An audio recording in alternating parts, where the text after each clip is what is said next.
Stajao sam ispred dedine vikendice sa ključevima od ulaznih vrata u ruci i motorom mog kamiona koji je nežno tutnjao iza mene. Sunce je jurilo ka zemlji bacajući svoje poslednje zrake svetlosti preko šume. Došao sam ovde da pobegnem od ludila svakodnevnice, da se opustim i pustim da mi se ohladi mesec dana. Rad kao programera za igre tokom pandemije uticao je na moje mentalno zdravlje i morao sam da napunim baterije pre nego što se vratim. Previše nemogućih rokova, previše škripaca da bih završio usredni proizvod i previše izolacije nagrizli su u moj razum sve dok više nisam mogao da izdržim. Stigao sam do ulaznih vrata i probao ključeve jedan po jedan. Ispostavilo se da je poslednji naravno bio taj. Vrata su se okrenula u stranu uz škripu svojih zarđalih šarki, otvarajući unutrašnjost kabine svetlu dana po prvi put posle više od 2 godine. Ušao sam polako i pažljivo, obasivši svetlom svog telefona da vidim. Debao sloj prašine prekrio je sve, označujući da je vikendica neupotrebljiva posle dedine smrti. Niko od njegovih sinova ili unuka nije mario dovoljno da dođe i proveri kako je, pa je propala. Niko je nije ni želeo kada je testament pročitan, tako da je prosleđivana sve dok nije završila kod mene. Proveo sam nekoliko minuta ponovo se upoznajući sa kućom. Prošlo je više od decenije od kada sam poslednji put došao ovde sa svojim dedom. Od tada je proširio strukturu, dodajući spavaću sobu za goste i pravu kuhinju. Prvo sam otišao u podrum da uključim agregat. Završio sam sa dopremanjem zaliha unutra iz kamiona, pojao konzervu nečega za večer i otišao u krevet. Sledećeg dana sam imao posla oko čišćenja kabine. Kada sam završio sa unutrašnjošću, zaobišao sam je do šupe pozadi. Pronašao sam mesto pretrpano raznim alatima i sitnicama, ali centar je bio ono što je odmah privuklo moju pažnju. Zarđao usred šupe, okružen bezvrednim otpadom sa svih strana, bio je stari četvorotočkaš moga dede. Glomazni kvad sa 2 sedišta sa kavezom oko njega koji je izgledao kao da je spreman za trku Paris-Dakar. Sa novim vozilom moj odmor je postao 1000 puta bolji. Iako sam imao svoj pick-up sa sobom, bio je loše opremljen da bi se nosio na nestabilnom terenu šume. Proveo sam taj sledeći dan čisteći šupu, bacajući smeće i ostavljajući ono što sam želeo da zadržim. I da vam kažem, ta šupa je bila poklon koji je stalno davao. Pored mnoštva korisnih alata našao sam i par štapova za pecanje sa kompletima mamaca i plovaka, sve u veoma dobrom stanju, kao i starinski složeni luk sa 10 strela.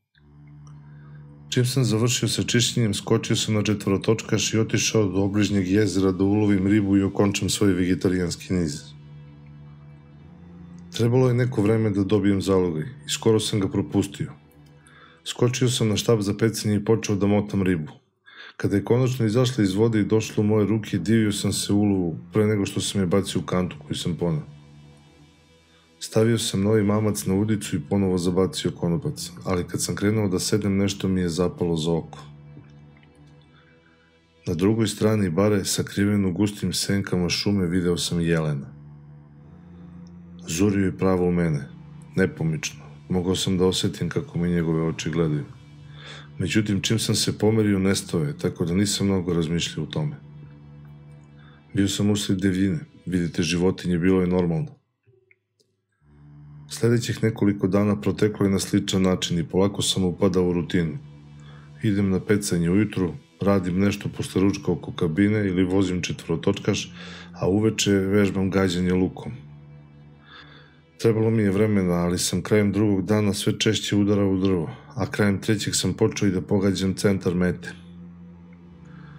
U vreme kada je došao moj prvi vikend, odlučio sam da pokušam i da ulovim mali plen. Riba je dobra, ali ne može se porediti sa pravim mesom. Izašao sam u subotu ujutru, naoružan lukom i mamcem u obliku seckanog povrća i pešice otišao do ivice imanja. Videvši koliko sam se često vozio četvorotočkašem, većina životinja se uplašila. Našao sam grmlje na ivici proplanka i ako me matematika nije izneverila, još uvek sam bio na svom imanju. Bacio sam mamac okolo i sagnuo se, čekajući da neko stvorenje dođe da zagrize. Jedina stvar koju sam zaboravio je koliko je čekanje ispalo dosadno. Ležeći po trbuški u žbunju nekoliko puta sam skoro zaspao. Ne znam koliko sam čekao, ali sam čuo da mi se nešto približava. Luk se pojavio u mojim rukama i zategao sam strelu spreman da je povučem i pustim da poleti u trenutku. Kad sam ugledao životinju, opustio sam se. Silueta jelena pomerala se unokolo u šumi ispred mene, oprezno koračajući u mom pravcu, ali nisam bio dovoljno opremljen da ga oborim. Ako bi se previše približio i počeo da jede moj mamac, jednostavno bi ga uplašio i čekao nešto drugo. Onda se okrenuo i pobegao. Bio sam malo uznemiren, ali se nisam dugo zadržavao na tome. Samo nekoliko minuta kasnije pojavio se moj plen. Debeli zec je izašao iz šivlja skačući po čistini dok nije naišao na komaš šargarepe. Zgrabio je mamac svojim prednjim šapama, podižući se na zadnje noge kako bi bio na oprezu dok je žvakao. Nažalost, položaj koji je izabrao ostavio ga je okrenutog ka meni. Povukao sam strelu unazad, zadržao dah da bi stabilizovao nišan i pustio da poleti na životinju u kojoj ništa ne sumnja. Promašio sam. Strela je na kraju pogodila zeca u uvo. Ispustio je glasan vrisak i počeo da beže špricajući krv svuda u svom mahnitom trčanju za sigurnost. Podigao sam se sa zemlje i počeo da ga pratim. Osjećaj utrnulosti širi se mojim nogama. Zec je bio mali i brz, ali sam ga pratio, makar jedva. Trčali smo kroz šumu manje više u pravoj liniji, obilazeći drveće i izbjegavajući bodljikavo šivlje. Bio sam siguran da ću napustiti svoje imanje ovom brzinom, pa sam izvukao još jednu strelu iz torbice i usporio sam dok sam je nameštao. Sa samo delićem sekunde za nišan pustio sam strelu da poleti. Zec je umalo izbjegao, ali u posljednjem trenutku promenio pravac i strela ga je pogodila u potiljak. Pao je mrtav dok su mu telo trzali grčevi. Duboko sam uzdahnuo sa olakšanjem, odloživši luk pre nego što sam prišao zecu da ga podignem. Kad sam stigao do njega i sagao se, zaustavio me glas koji je odjeknuo šumom. "Na tuđem si imanju!" viknuo je glas. "Bez naglih pokreta ili ću pucati!" Polako sam ustao dižući ruke u vazduh dok sam gledao okolo. Šuma je izobličila zvuk zbog čega je odjeknuo drveće, tako da nisam mogao da odredim njegovu tačnu lokaciju, ali po tonu i držanju mogao sam da zaključim da je to muškarac od sredine 50-ih do ranih 60-ih. "Nisam hteo", odgovorio sam, osjećajući kako mi puls raste. "Bio je to nesrećan slučaj, pojurio sam zeca i napustio svoje imanje." "Tvoje imanje?" upitao je čovek izlazeći na otvoreno. Bio je udaljen nekih 50 metara, obučen u maskirnu odeću i na ramenu imao pušku. "Jesi li ti jedan od Brankovih sinova?" upitao je. "Jedan od njegovih unuka", odgovorio sam prepoznavši dedino ime. "Zovem se Ivan." "Trebalo je ranije da kažeš, sinko", rekao je čovjek, odložio pušku i krenuo ka meni. "Zamalo sam te ubio tamo, Branko bi me ubio zbog toga."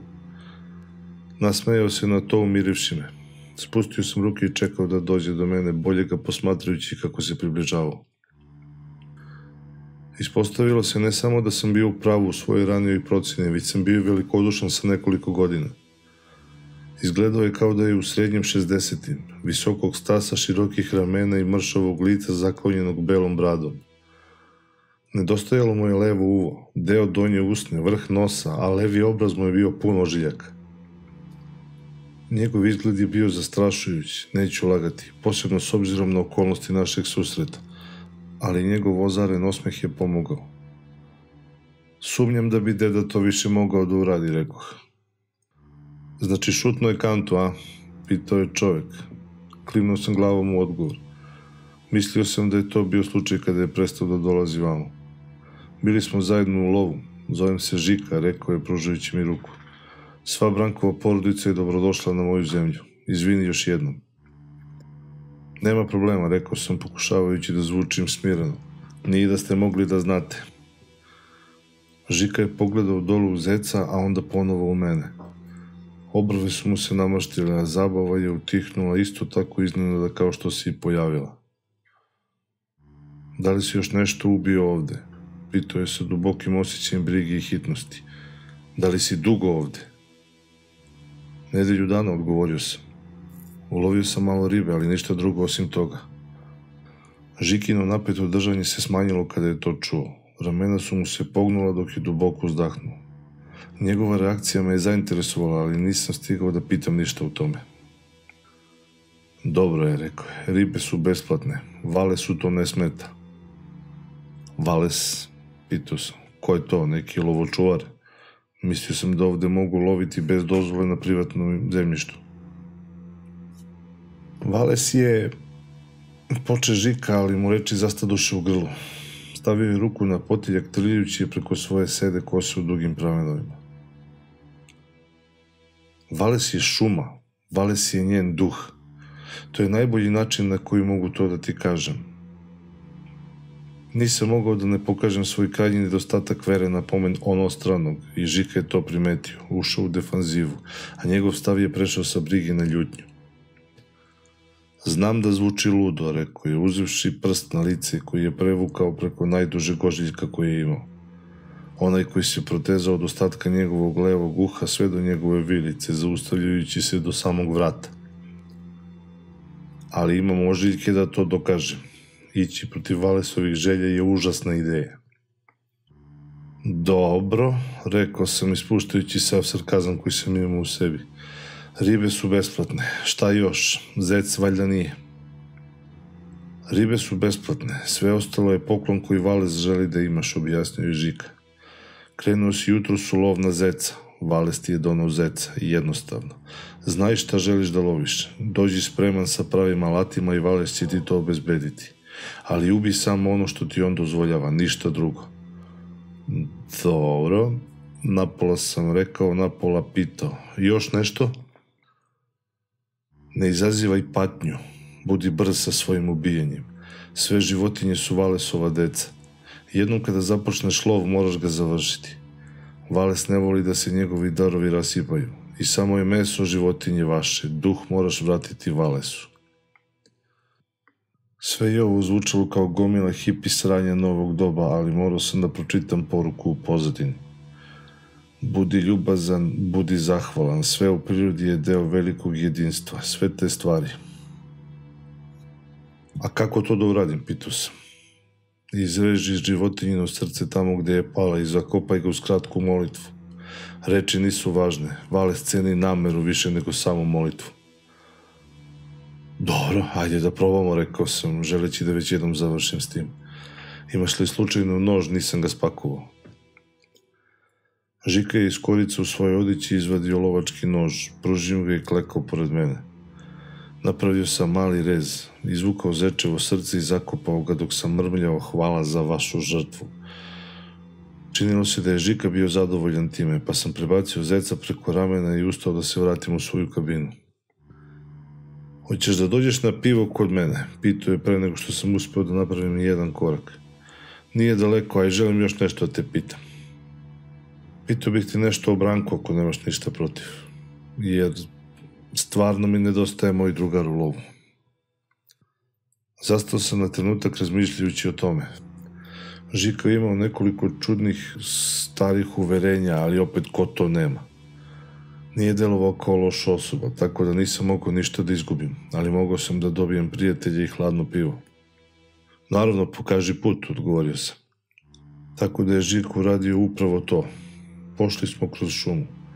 Šetali smo kroz šiblje pod intenzivnom sunčevom vrelinom sredinom leta, a on me bombardovao pitanjima o mom dedi. Po izgledu Žika nije lagao, poznavao je dedu i to ga je dobro poznavao, ali je bilo jasno da se dosta dugo nisu videli čak ni pre dedine smrti. Kada smo stigli do Žikine kabine, provirio sam kroz otvorena vrata. Videvši da je kabina puna krzna, trofeja i raznih sitnica od životinjskih delova. Odavao je veoma umetnički i zanatski duh, svakako ne ono što sam očekivao od utiska koji je Žika ostavio na mene. Seo sam na mestu koje mi je ponudio i pre nego što se vrati, on me zatekao kako se ljuljam napred-nazad sa nogom u vazduhu kao malo dete. Žika je izneo hladnjak napunjen ledom i flašama i iz njega uzeo 2 piva pre nego što mi se pridružio na ljuljašci. Uspori, rekao je, povratit ću. Uradio sam kako je tražio, uzeo pivo i otvorio ga. Živeli, rekao je podižući svoje pivo u vazduh kao zdravicu, za nove komšije. Za nove komšije, rekao sam uz cerekanje. Proveli smo neko vreme pričajući o ovim ili onim, uglavnom o sitnicama. Žika me pitao o sebi, čime se bavim, šta radim, pokušavajući da me bolje upozna. Kada sam mu rekao da sam programer koji pravi video igrice, bio je veoma impresioniran, a njegova reakcija me malo nasmejala. Za takav posao treba imati mnogo pameti, rekao i u odbrani, više nego što ja imam. Još smo malo pričali dok smo pili pivo za pivom, a tema o mom dedi se ubrzo vratila. Rekao sam Žiki šta se dogodilo, da je umro mirno u snu od srčanog udara. Onda sam počeo da postavljam svoja pitanja. Znači ti i deda se niste dugo sreli, zar ne, pitao sam. Branko, on pre nekog vremena prestao je da mi se pridružuje u lovu, odgovorio je Žika. Prestao je i da me posećuje. Posvađali smo se, ali nikad nisam prestao da ga smatram prijateljem. Zašto? Šta se desilo? Pitao sam. Išli smo u lov, rekao je Žika tišim tonom nego ranije. Nadali smo se vepru, da dobijemo pristojno meso, znaš. Klimnuo sam glavom pa je nastavio. Pa umjesto toga smo našli jelena. Prokleto divan, sa najljepšim rogovima koje sam ikad video. A Branko je znao i za Valesa. Znao je da ne treba da ga lovimo. Reprovi, a ne jeleni. Ali on je rekao da mora da ima tog jelena. Posvađali smo se oko toga i kada je postalo jasno da Branko neće odustati, ja sam ga upucao. Napravio je pokret kao da podigne pušku i da nacilja, stavljajući bolan izraz na lice kada je povukao zamišljeni okidač. Bum, rekao je Žika ozbiljnim glasom. Ali bio sam predaleko.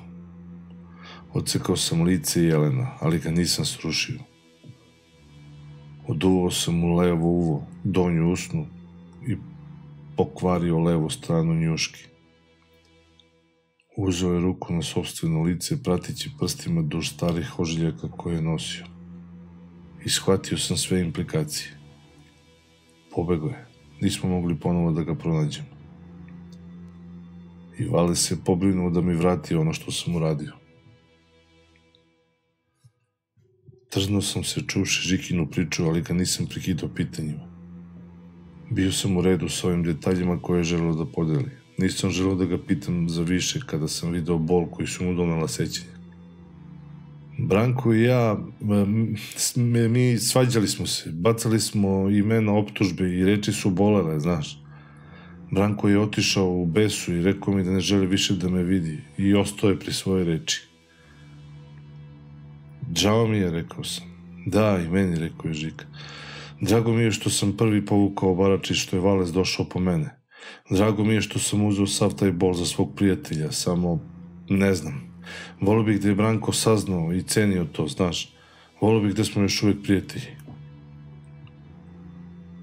Razgovor se posle toga usporio i bilo je sasvim jasno da sam ga ja svojim pitanjima izazivao.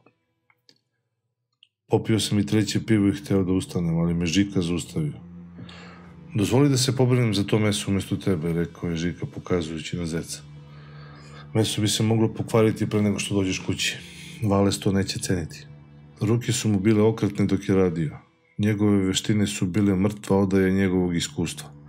Pre nego što sam stigao da popijem još jedno pivo, on je zeca stručno ogulio i seckao, podelio na porcije. Zapečatio je meso u vrećice koje mi je predao i otišao malo dalje od kabine da baci creva i sve ostalo što nije moglo da se koristi. Biće ovo odlična trpeza za neko drugo stvorenje, rekao je kada se vratio. To je dobar način da ih vratiš Valesu. Trznuo sam se kad sam još jednom čuo to poznato ime. Počelo je da mi ide na živce, ali sam se ugrizao za jezik i zadržao sarkastične odgovore za sebe. Žika je također želeo da mi da zečiju kožu, ali sam rekao da to zadrži kao poklon, jer onako nisam znao šta ću sa njom. Evo, ponudio je kad sam krenuo peške. Odvešću te kući, kasno je, a i šuma nije bezbedna noću. Ne, u redu je, pokušao sam da odbijem, ali Žika zaista nije tip koji bi prihvatio ne kao odgovor. Glupost, rekao je i pojurio iz svoje kabine. Za nekoliko trenutaka propankom se začuo zvuk motora koji je oživeo. Žika se vratio na četvorotočkašu koji je bio sličan mom, samo sa drugačijom bojom. Uskočio sam, a on me odvezao do moje kabine, idući polako i oprezno. Obojica smo bili u alkoholisanom stanju i nismo mogli da vozimo i on je bio svestan toga. Čuvaj se, sinko, rekao je kada smo stigli do moje kabine i kada sam izašao. Ako ti kad nešto zatreba, znaš gde da me nađeš. Hoću, uveravao sam ga i ušao unutra. Otišao sam u krevet da prenoćim i ubrzo sam zaspao, uz pomoć alkohola u krvi. Sledećeg dana sam skuvao gulaš za kojim sam toliko očajnički žudeo. Čuo sam kucanje na vrata dok sam jurio oko šporeta. Žika je došao u posetu sa još 6 pakovanja piva i toplim zagrljajem nakon što sam mu otvorio vrata. Sedi, rekao sam pokazujući na sto. Hrana je skoro spremna. Hvala, sinko, rekao izvlačeći stolicu i bacavši se na nju. Donao sam učinio i pribor za jelo. Otvorili smo po pivu i još malo pričali dok smo čekali gulaš. Dolazim ovde svakog vikenda, rekao je. Živim u blizini, tako da me neće biti od nedelje uveče, ali se vraćam svakog petka. Čuvaj se dok sam odsutan, u redu? Hoću, rekao sam, osetivši zabrinutost u njegovom glasu. Pratit ću pravila, ne brini. Hvala ti, rekao je Žika sa blagim osmehom koji je povukao njegove usne sa ožiljcima na gore. Trebalo bi inače da proveriš taj gulaš. Uradio sam kako je rečeno i otkrio da je gulaš spreman za posluživanje. Pojeli smo po jednu činiju, a ja sam se čak vratio na sekund. Ispalo je ukusno. Nikad nisam očekivao da će divlje meso biti tako veliki korak u odnosu na ono kupljeno u prodavnici. Posle još nekoliko piva Žika je ustao i otišao, rekavši da želi da ode u još jedan lov za vikend. Pozvao me da mu se pridružim, ali pošto sam imao samo luk i strelu, a on želi nešto veće od zeca, odbio sam ga. Proveo sam dan lenčareći, nadoknađujući malo čitanja koje sam izgubio ovih dana. Ali sa sređenom kabinom i dovoljno mesa u zamrzivaču da mi izdrži nekoliko dana nisam imao šta da radim. Uprkos obećanju nisam sledio Žikina na izgled ludo upozorenja. Iskreno govoreći nisam vidio nikakvu svrhu u većini njih. I onako nisam mnogo lovio. Većinu vremena sam se odlučio za pecanje radi lakšeg izvora mesa. U nekoliko navrata kada sam ponovo lovio išao sam po mali plen koji mogu da ubijem mukom, dakle uglavnom veverice i zečevi. Žika se vratio sledećeg vikenda i došao u subotu ujutru. Doneo je još piva na čemu sam mu bio zahvalan jer nisam poneo alkohol. Vidio sam tragove svinja na suprotnoj strani mog imanja, rekao je. Donao sam dodatnu pušku za tebe ako želiš da mi se pridružiš. Podelit ću ulov sa tobom, naravno. Što da ne, rekao. Izašli smo, a ovoga puta sam bio bolje pripremljen. Ponao sam i svoj lovački nož, ponao sam svoj luk sa sobom uprkos pušci koju mi je Žika dao. Na kraju smo pronašli svinje, podvig koji je Žika još jednom pripisao Valesu. Ubili smo nekoliko njih pre nego što su se ostali pomerili i on je uradio svoj ritual.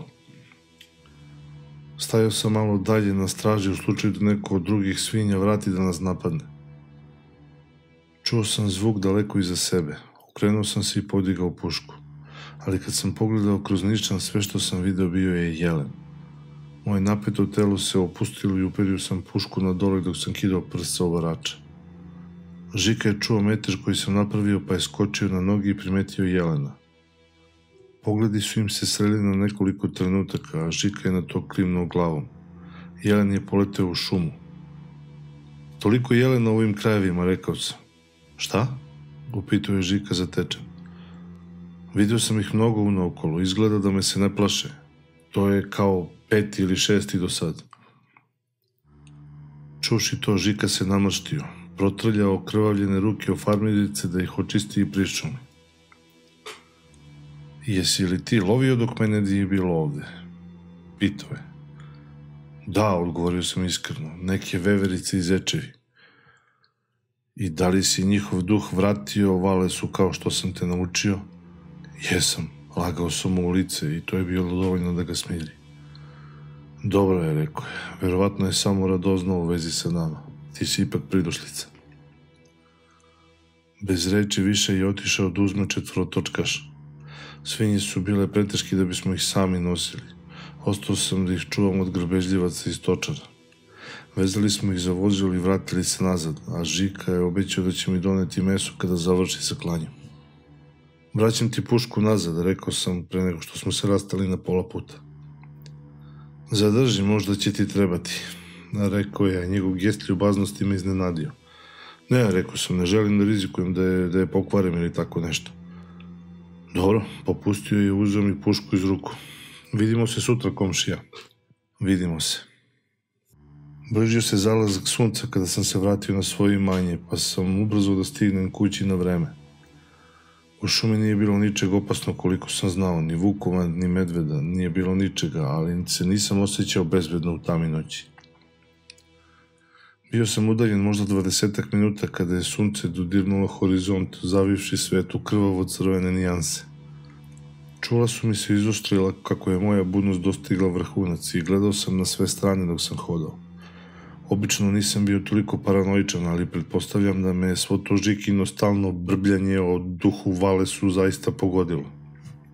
Bio sam udaljen oko kilometar, tako da sam imao još malo puta. Nešto me je zaustavilo. Još jedan prokleti jelen je skrenuo iz šume iza mene. Zastao nasred staze i zaledio se poput statue kada me je primetio. Na trenutak sam se dobro uplašio, ali se moj strah ubrzo pretvorio u divljenje.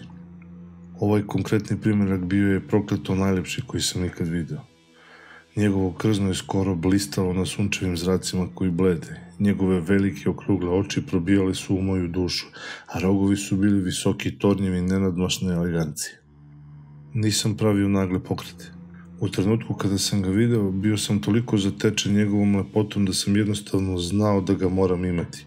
Ma kako to kliše zvučalo. Već sam mogao da zamislim trofej koji je krasio svaku prostoriju. Jedini problem je bio kako da ga ubijem, pošto sam sa sobom imao samo luk. I jebi ga, odlučio sam, moram da gađam. Polako sam povukao luk gore preko glave i izvukao strelu iz torbice.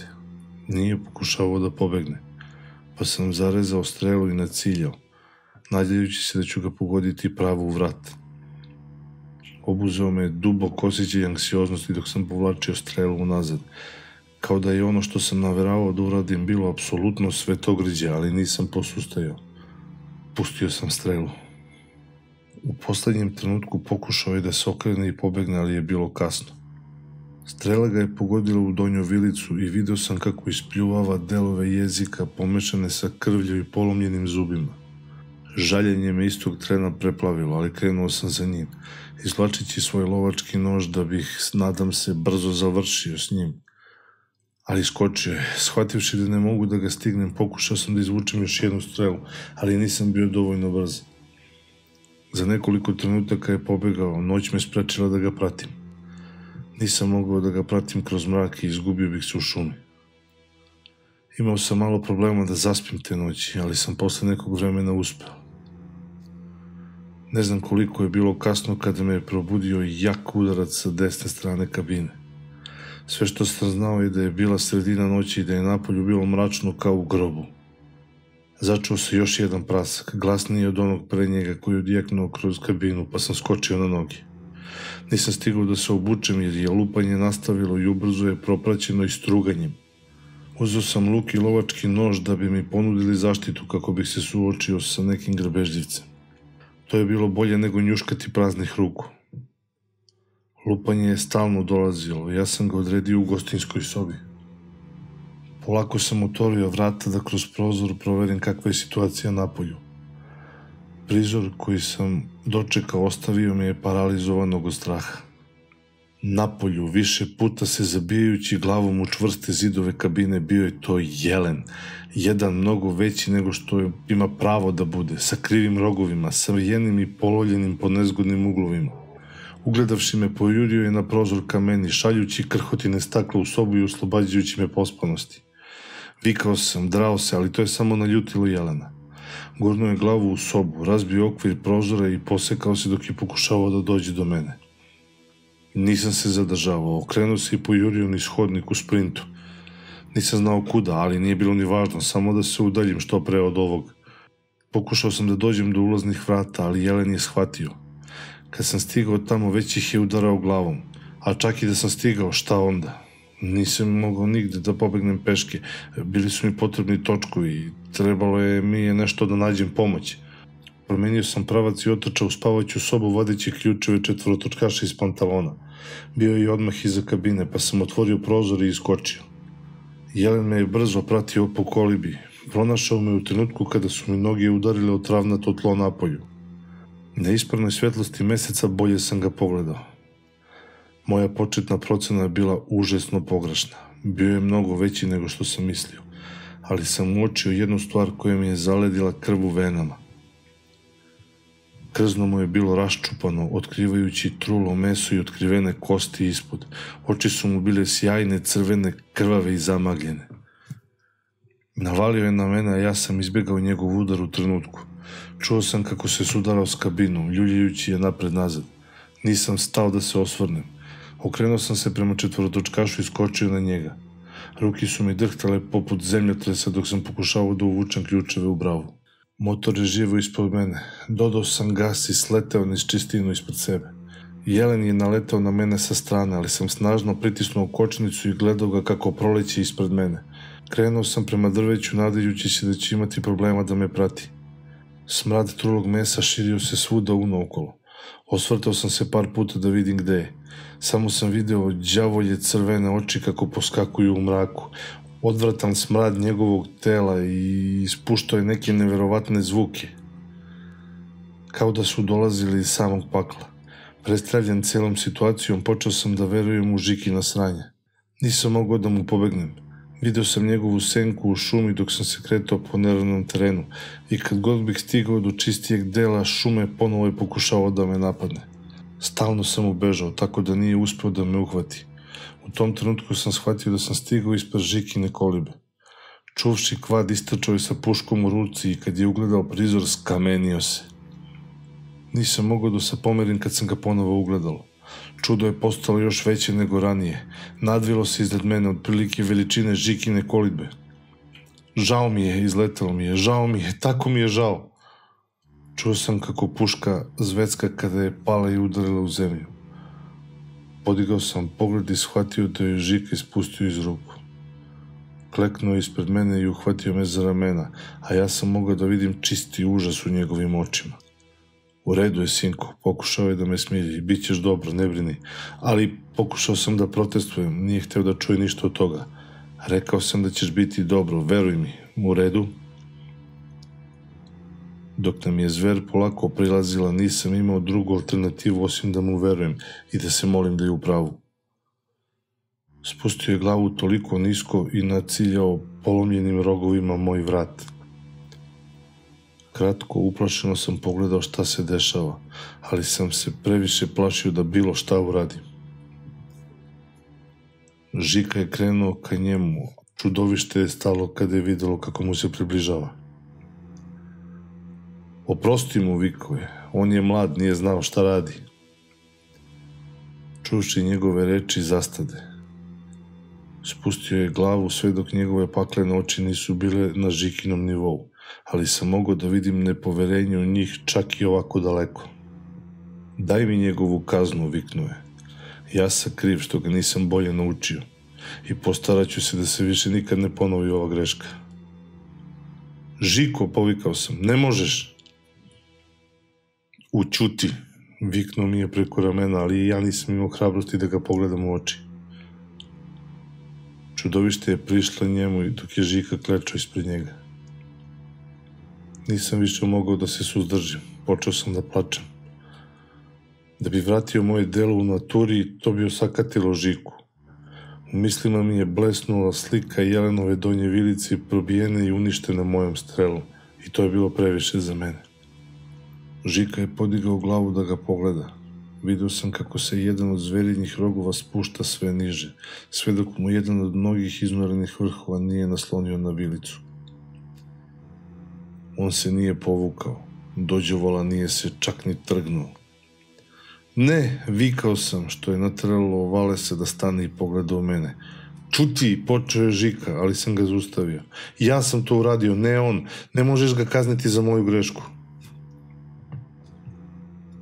Žika se okrenuo i pogledao me sa očajem u očima, ali sam već odlučio da ga ne pustim, da pretpostavljam da je zver videla ubeđenje u mojim očima. Odgurnula je Žiku u stranu svojom trulom njuškom i zaobišla ga, umjesto toga zaustavivši se ispred mene. Smrad njegovog raspadanja me je jako pogodio. Skoro da je ušao u moja čula.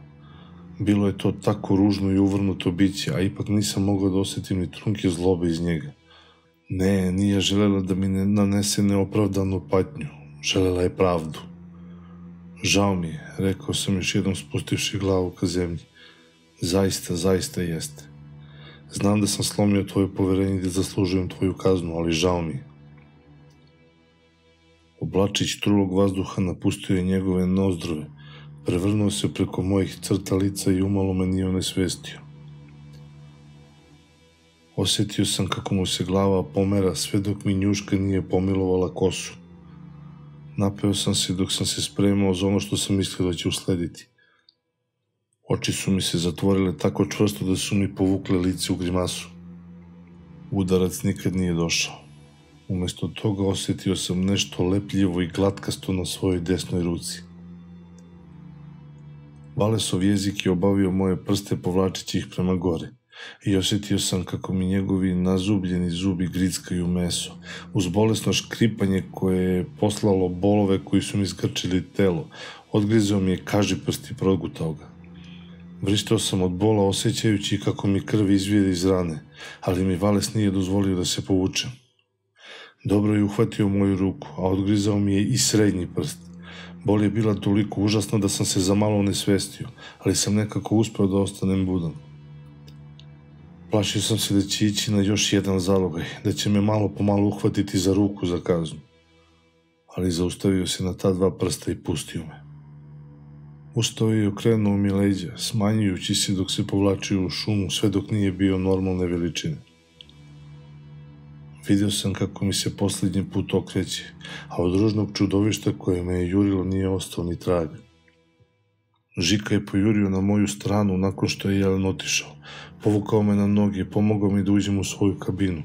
Uzeo je komplet prve pomoći i dao sve od sebe da me zakrpi pre nego što me odveze u najbliži grad kako bi me lekar mogao pravilno pregledati. Trebalo mi je dosta šavova, a doktor mi je dao i vakcinu protiv besnila samo da bi bio siguran. Kako je došlo jutro i moje stanje se stabilizovalo, doktor me je pustio. Imao si mnogo sreće, rekao mi je Žika na povratku, nakon što sam mu rekao šta sam uradio da opravdam Valesov gnev. Videvši njegovo lice sa ožiljcima, konačno shvativši šta mu se dogodilo, nije mi bilo teško da poverujem u njegovu izjavu. Hvala, rekao sam, za ono što si pokušao da uradiš tamo. Žika me je vratio u moju kabinu, ali me je držao na oku dokle god je mogao. Otišao u nedelju uveče kao što je i trebalo i uprkos njegovom insistiranju da i ja odem, ja sam ostao. Tada mu to nisam mogao objasniti, a ni dan danas ne mogu da opišem, ali se ne plašim ni Valesa ni šume. Ako ništa drugo, stekao sam dublje razumevanje i zahvalnost za to. Usput, Žika i ja smo prijatelji i dan danas. Izlazim tamo kad god mogu, zajedno smo bili u bezbrojnim lovovima. Ali jedina stvar koja se promenila je da sada poštujem šumu. I gde god da se nalazite, pozivam vas da je i vi poštujete. Ne želite da rizikujete da zaradite Valesov gnev. Verujte mi. Verujte mi. Verujte mi.